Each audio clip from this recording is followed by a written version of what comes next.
여사께서 서로 왕래하면서 사는 민족이 되기를 바라는 마음으로 평양을 가신다고 말씀하셨습니다.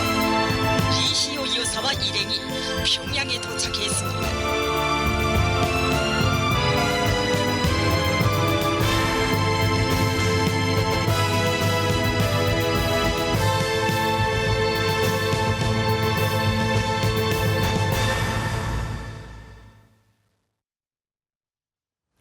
네, 영상으로 만나보셨듯이 고 김대중 전 대통령의 부인입니다. 이희호 여사가 오늘 평양에 도착해서 하루를 보냈습니다. 아동시설, 의료기관 등을 방문하고 돌아올 예정인데요. 김정은 제1위원장과의 깜짝 면담이 성사될 수 있을지 관심이 쏠리고 있습니다. 그런데 이희호 여사가 탄 전세기를 테러하겠다는 협박 메일까지 유포가 되면서 북한으로 가는 길이 어째 순탄치가 않았던 것 같습니다. 오늘 두 분 나오셨는데요. 전옥현 전 국정원 제1차장 그리고 김대중 평화센터의 황재욱 이사 두 분 나와 계십니다. 어서 오세요. 네, 안녕하세요. 오늘 이희호 여사가 평양에 오늘 오전에 도착을 했습니다. 영접을 나온 사람이 이제 맹경일 부위원장을 비롯한 인사들이 이희호 여사와 일행을 맞았다 이렇게 보도가 됐는데 글쎄 이 맹경일이라는 인물이 어느 정도의 위치에 있는 인물인지요? 네, 조선아태평화위원회 부위원장이고 사실 이희호 여사의 방북과 관련해서 개성에서 실무 접촉을 하는 카운터파트였습니다. 네. 사실 영접을 누가 했느냐에 따라서 이희호 여사의 방북의 어떤 무게라든가 그런 걸 저희가 가늠할 수 있는데 그렇죠. 오늘 방북하셨는데 제가 이런 말씀 드리기는 뭐하지만 네. 여하간 그냥 편하게 쉬시고 다녀오시라는 정도의 그런 정도의 비중으로 느껴지는 것은 사실입니다. 비중이 글쎄 안타깝지만 좀 크지 않았던 네, 방문이다 이런 말씀이신 것 같아요. 통전부 부장 정도 그러게요. 나왔다면 예. 좀 저희가 좀 더 많은 걸 상상하거나 기대를 해볼 수 있는데 일단은 또 모르죠. 그러게 이게 말씀하신 것처럼 예상을 했던 부분은 사실 김양건이라는 인물처럼 좀 대남통이 나와서 맞아줬으면 하는 바람이 있었는데 이 맹경일이라는 사람이 나오면서 글쎄 북한에서 이번 방북에 거는 기대가 생각만큼 그렇게 크지 않을 수 있다. 엄밀히 말하면 이런 얘기가 좀 될 수 있겠습니까?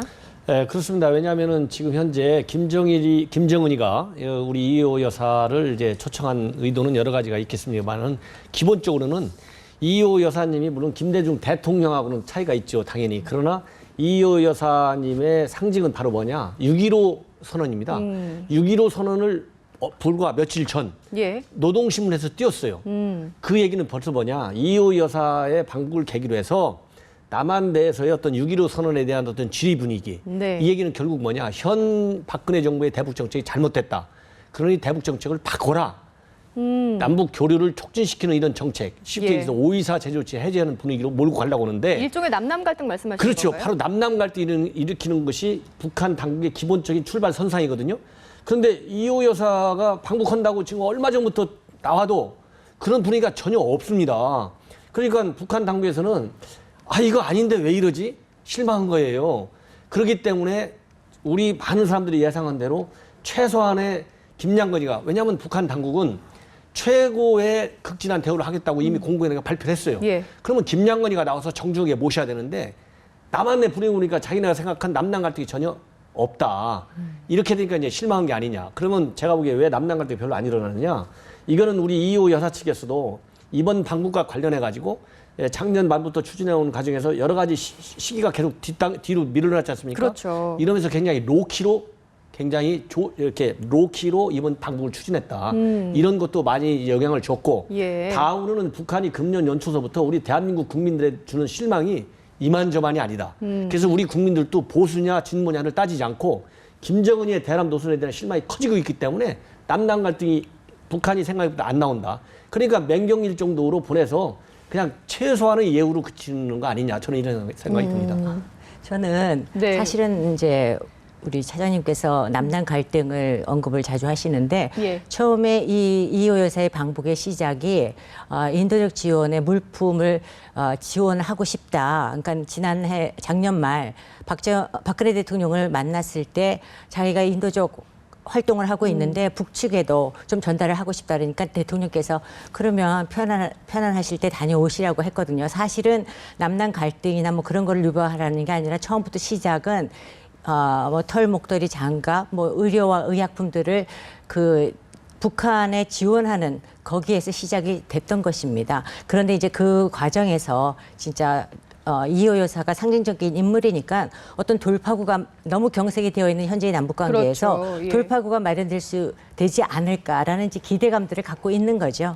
그렇죠. 제 말씀은 네. 우리 이 여사 측에서 남남 갈등을 얘기한 게 아니고 네. 북한 측은 항상 6.15 정신을 굉장히 강조하지 않습니까? 불과 며칠 전에 이런 예. 거는 북한 측이 그런 거 의도하는데 북한에서 의도하는 것이. 의도하는데 예. 우리 이 여사 측에서 그래서 이제 로키로 지금 말씀하신 대로 순수한 인도적인 측면을 이호 여사도 굉장히 강조하고 조용히 갔다 오시는 방향으로 가잖아요. 예. 이번에 그래서 언론이 대동하지 않고 네네. 이러니까 김정은이가 볼 때는 언론인도 데리고 와야 되는데 안 데리고 오거든요.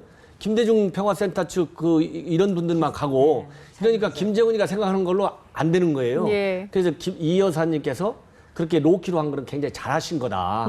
이 여사가 그런 걸 의도한 건 아니다. 네. 이런 거는 이제 오해가 없으시기 그렇습니다. 바랍니다. 예, 네. 이번 방북에 대한 의미 또 비중에 대한 이야기들 조금 짚어봤는데 일단은 3박 4일간의 일정이 더 남아있기 때문에 이 시간에 어떤 깜짝 만남이라던가 어떤 메시지들이 좀 오고 갈지 그 부분은 저희가 좀 지켜봐야 될 것 같습니다. 근데 방북이 사실 좀 순탄치가 않았어요. 협박 메일이 각 언론사에 배포가 됐다. 이렇게 보도가 되고 전해지고 있는데요. 이게 누가 보낸 건지 파악이 좀 된 상황입니까? 어떻습니까? 아니죠. 지금 일단 북진멀공 자유인민 해방군이라는 그 단어 자체만 봐도 굉장히 반북 반공 성향의 강한 단체입니다. 지금까지로는 실체도 알려진 바도 없고 어떤 예. 활동을 했다라는 것도 알려진 바가 없는데 뭐 경찰이 뭐 배우를 이제 뭐 조사 중이라니까 아마 추후 밝혀질 걸로 알고 있고요. 예. 지금 이 여사의 이러한 협박 메일에 대해서 김대중 평화센터 측은 이호 여사 방북이 6.15 정신으로 남북 간의 화해 협력을 이루어서 평화 공전, 민족의 평화 공전을 만들어가자는 건데 뭐 적개심을 갖고 뭐 폭력적인 그런 거에 대해서는 국가와 민족에 도움이 되지 않는다라는 정도의 발표를 했을 뿐입니다. 네, 이게 이번에 테러 위협도 있었는데요. 모 단체에서 차장님 그 방북 반대 시위를 하기도 했거든요. 아까 남남 갈등 말씀하셨는데 이런 어떤 현상들이 보면은 어떻게 보면 북한에서 의도한 남남 갈등이 지금 일어나고 있는 거 아닌가 이런 생각도 들기도 하거든요. 그러니까 이제 뭐 그렇게 해석할 수도 있는데 제가 보기에는 이제 그 시위라고 하는 것이 예. 지금 이제 김정은이가 앞에서 말씀드린 대로 단순한 남남 갈등이 아니고 그뿐만이 아니고 다면적인 목표가 있는데 그 중에 하나는 우리 국내 종북 좌파 세력에 주는 시그널도 상당히 있다. 그래서 종북 좌파 세력이 일어나야 되거든요. 근데 이런 게 아니라 거꾸로 이 정체불명의 단체가 이렇게 뭐 협박, 테러 이런 것도 하지 않습니까? 예, 예. 이런 거는 바람직하지 않다. 왜냐하면은 이런 거는 우리 국익에 전혀 도움이 안 돼요. 왜냐하면 6.15 선언이 꼭 나쁜 것만 아닙니다. 좋은 점도 상당히 많이 있습니다. 이거를 김정은이가 악용을 해서 잘못되는 겁니다. 이게. 예, 그렇기 때문에 이렇게 일부 단체에서 지나치게 과격한 행위로 이렇게 신변을 위협하고 이런 거는 우리 국격에도 맞지도 않고 우리 건강한 시민 상징에도 맞지도 않다. 이런 것은 결코 우리 남북 관계의 정상적인 발전에 도움이 안 되기 때문에 설령 불만 있는 단체나 개인이나 하더라도 이거는 성숙한 자세로 의견을 표명해야지 시위를 한다거나 이렇게 신변의 위협 일종의 테러 행위를 기도해서 공개적으로 발표하는 것은 좀 자제하는 게 좋다. 저는 그런 생각이 네, 듭니다. 어쨌든 사실 지금 상황에서 남북 관계가 좋지가 않은 굉장히 경색된 국면인데 어렵사리 방북이 이루어지게 됐습니다. 이번에 올라가신 분들, 그 수행한 분들 18분이라고 들었는데요. 그 몇 년을 보면은 조금 의아한 점이 남북 관계 전문가다 이렇게 꼽히는 분들은 사실 없었던 것 같습니다. 네. 당초에 새정치민주연합 뭐 박지원 의원이나 이런 분들은 좀 같이 갈 거다 예상을 했었었는데 또 빠졌거든요. 이런 부분이 문제가 되진 않을까요? 저도 김대중 평화센터 이사의 한 사람으로서 사실 거기에는 그 임동원 장관님이라든가 정세현 장관님이라든가 뭐 그런 아주 예. 대북 통들이 계십니다. 예. 그런데 이런 그러니까 북한의 용어라든가 그 사람들의 화법을 봐도 벌써 속내를 뚫어볼 수 있는 대북 전문가들이 빠졌다는 거에 대해서 굉장히 저도 아쉬움을 갖고 있고요. 사실 이러한 대북 전문가들이 빠지어서 우리가 기대하는 뭐 물밑 대화라든가 어떤 간접 조척을 통해서 남북 개선의 어떤 접점을 이번 이 여사의 방북으로 기대해 본다는 것 자체가 좀 어렵지 않나라고 생각을 합니다. 그리고 이사님 이번에 방북 일정에 대해서 좀 네. 질문을 드려보겠습니다. 이번에 뭐 평양상원이라든지 아니면 뭐 애유건 또 뭐 김정은의 별장이 있다라고 알려지는 묘양산 이런 곳들을 방문할 예정인데요. 혹시나 이런 일정 말고, 그러니까 지금 짜여진 일정들 말고 다른 일정들 혹시 뭐 깜짝 면담이 이루어질 수도 있고, 혹은 또 조금 난감한 좀 요구를 해올 수도 있지 않을까, 그런 가능성에 대해서는 걱정하고 계시지 않으신지요? 예, 아마 북한의 어떤 행태를 알거나 어떤 우리의 그 남북 관계의 어떤 역사를 알게 되면 예.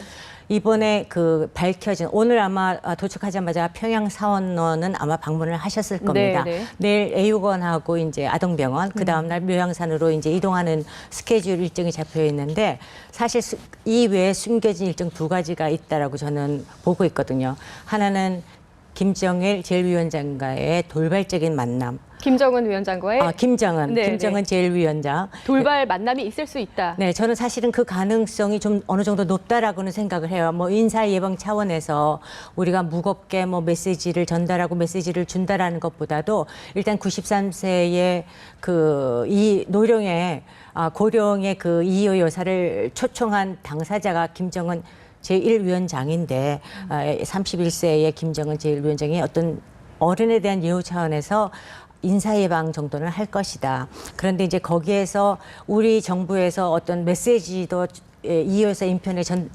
보내지 않은 상황에서 김정은 제1위원장도 어떤 뭐 나만의 줄 어떤 좀 비중 있는 메시지가 있을 거라고는 저는 기대는 안 합니다.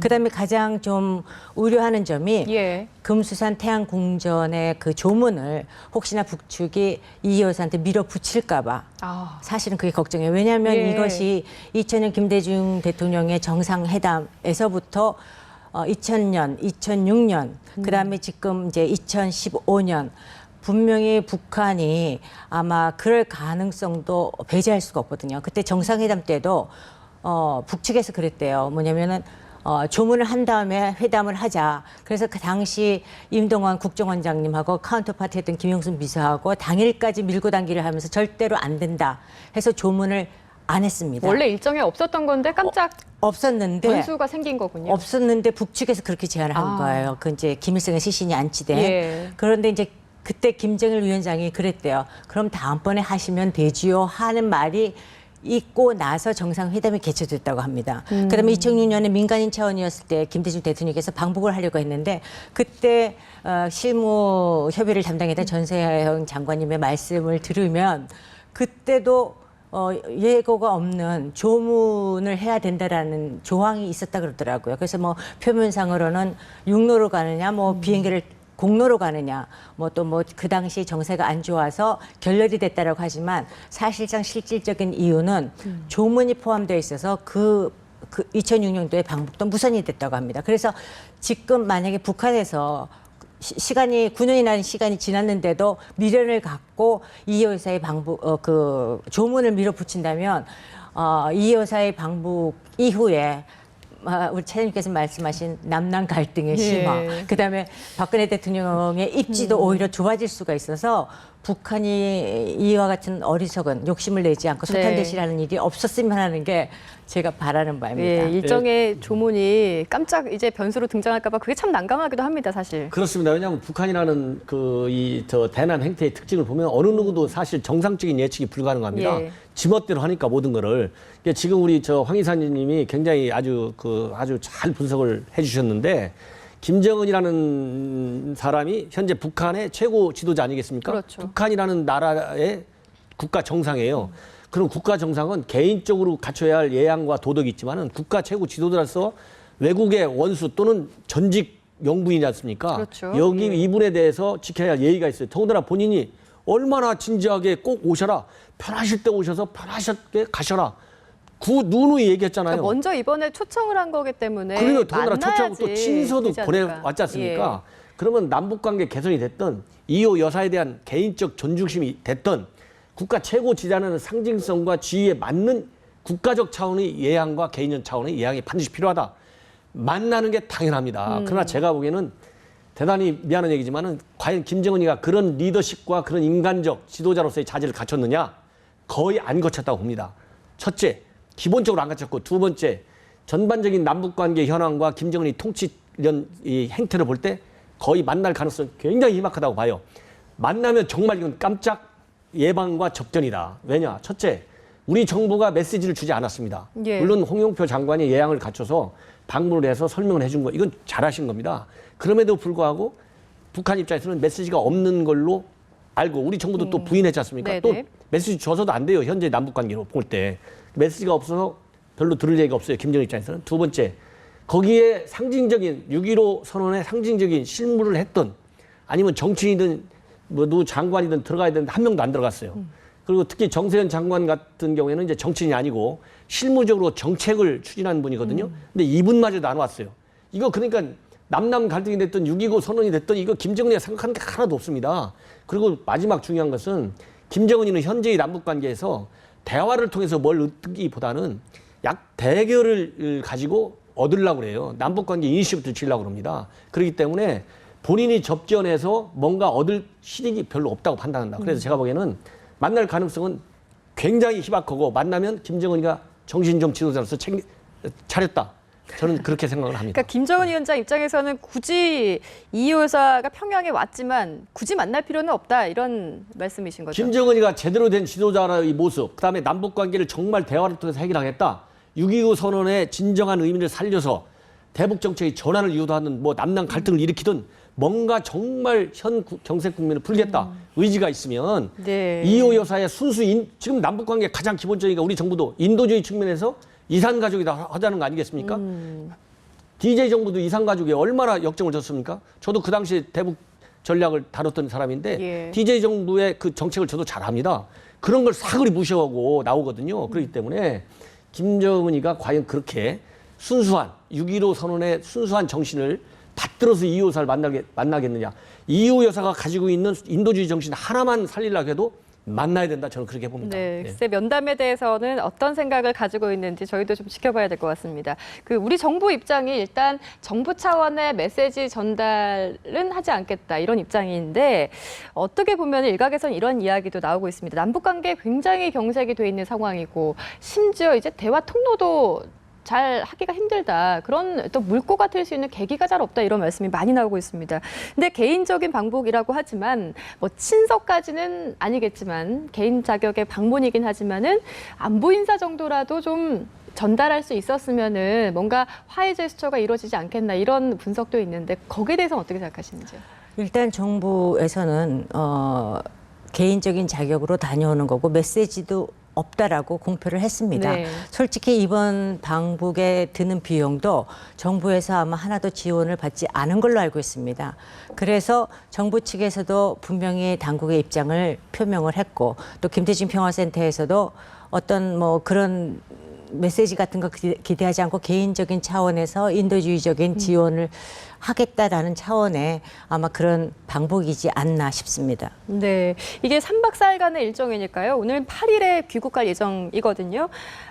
이제 뭐 남은 일정 동안에 또 어떤 이야기들이 들려올지는 모르겠지만, 이게 글쎄 어떻게 보세요? 이번 방북이 어렵사리 이루어진 건데 정말 순수하게 개인적인 방문으로 마무리가 될 것인지, 아니면 어떤 좀 비중 있는 메시지들이 좀 오갈 수 있는 분위기가 될 수 있을지 어떻게 보고 계십니까? 제가 보기에는 이제 뭐 그 이상형으로 본다면 어떻게 됐든지 간에 전직 대통령, 특히 최초의 남북 간에 정상을 회담을 한 대통령 영부인이 갔기 때문에 거기에 상관은 우선 외교적인 그런 예양도 갖춰야 되고, 예양에 맞는, 이거는 우리가 공식 메시지를 안 준 거하고 김정은이가 메시지 주는 거 성격을 달래봐야 된다. 왜냐? 네. 초청한 사람이 김정은입니다. 내가 손님을 초청했으면 따뜻이 차라도 한 잔 마시면서 무슨 얘기를 해야 될 거 아니겠습니까? 예. 그렇기 때문에 남북관계에 조그마한 어떤 실바람을 불러주기 위해서는 최소한의 예양을 갖춰야 된다. 그러면 최소한의 예양도 안 갖춰주면 과연 이게 무슨 의미가 있겠느냐. 순수하게 이희호 여사의 인도적인 측면의 어떤 정신만이라도 네. 김정은이가 또 김정은 체제의 대남 전략가들이 그걸 받아들여서 우리 정부가 누누이 강조하는 이산가족 문제라든가 다른 남북 간에 우리 정부에서 지금 신뢰 프로세스에서 정말 그 많은 좋은 이런 사업을 제시해놨지 않습니까? 이런 거에 대해서 더 늦지 않게 뭔가 상징적인 제스처라도 취하고 나와야 된다. 그러나 그렇게 나올 가능성은 제가 보기에는 불행히도 최소한도 금년 연말까지는 희박하다, 저는 그렇게 봅니다. 네, 알겠습니다. 이렇게 해서 오늘 이희호 여사의 방북에 대한 의미 두 분과 함께 짚어봤습니다. 오늘 말씀 고맙습니다. 네.